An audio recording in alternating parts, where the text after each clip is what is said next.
how did and what time in your life did the doctrines of grace really become the basis of understanding the nature of God?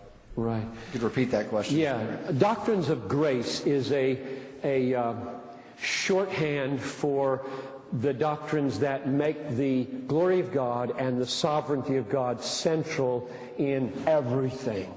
And so I won't define it any further than that. Those who know what it is can hear the answer. The rest can ask somebody. The answer is 1968. Is that what you wanted to know? It was the transition from college, where I was basically, I would say, bought into the traditional free will arguments about how sin and evil and God's sovereignty and my responsibility work. And then in the next year or two, I'll just give you one example. I was taking an exam in a blue book in a systematic theology class with Jim Morgan on the doctrine of salvation, and he assigned us to do a extensive exegesis of Romans 9, and Romans 9 exalts the sovereignty of God in our salvation to the max, and I was a frightened.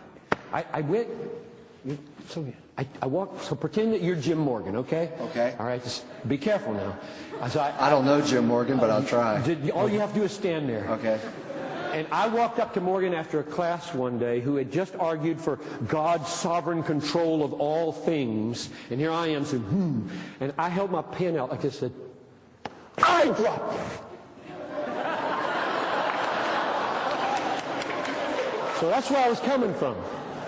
That's where I was coming from. And I wrote in that blue book at the end, Romans 9 is like a tiger going around devouring free willers like me.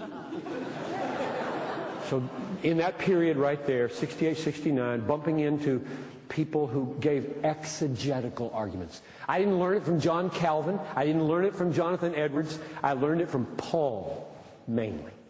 That's in the Bible. Paul was one of the writers of the Bible.